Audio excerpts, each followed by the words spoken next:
25 August অর্থাৎ রবিবার Asansol football গ্রাউন্ডে জয় উল্লাসে মেতে উঠল রানীগঞ্জ ফুটবল কোচিং ক্যাম্প।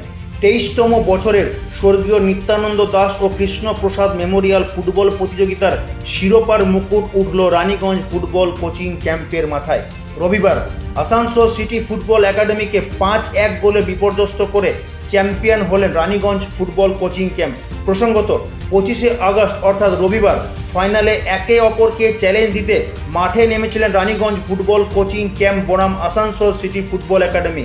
এদিন ফাইনালে মাঠে উপস্থিত ছিলেন প্রধান অতিথি হিসাবে রাজ্যের মন্ত্রী Malay Ghatak, AMC deputy mayor Abhijit Ghatak, AMC board chairperson Anirban Das, Shyamal Mukherjee vice president ASSA ও অন্যান্য অতিথিবর্গরা।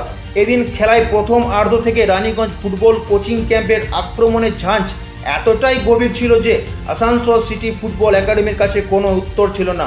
প্রতিটি ম্যাচের মতো আবারও জ্বলে উঠলেন রানীগঞ্জ ফুটবল কোচিং ক্যাম্পের অন্যতম নির্ভরযোগ্য খেলোয়াড় ভাস্কর বাউরি ও বিকাশ বাউরির যুগলবন্দিতে ফাইনালে বিপর্যস্ত হতে হলো আসানসোল সিটি ফুটবল একাডেমিকে। এ যেন রাজকীয় জয়। রানীগঞ্জ ফুটবল কোচিং ক্যাম্পের আক্রমণাত্মক খেলা দেখে রীতিমতো উচ্ছ্বাসিত মাঠে উপস্থিত ফুটবল প্রেমী সমর্থকেরা। স্বর্গীয় নিত্যানন্দ দাস ও কৃষ্ণ প্রসাদ মেমোরিয়াল অনূর্ধ্ব-19 ফুটবল প্রতিযোগিতার শিরোপার মুকুট উঠল রানীগঞ্জ ফুটবল কোচিং ক্যাম্পের মাথায়।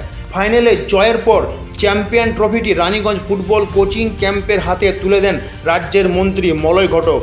ফাইনালে অনবদ্য ফুটবল খেলার জন্য ভাস্কর বাউরিকে ম্যান অব দ্য ম্যাচ পুরস্কৃত করা হয়। অন্যদিকে প্রতিযোগিতার সবথেকে ভালো ফুটবলার অর্থাৎ ম্যান অব দ্য টুর্নামেন্ট বেছে নেওয়া হয় রানীগঞ্জ ফুটবল কোচিং ক্যাম্পের অন্যতম খেলোয়াড় বিকাশ বাউরিকে।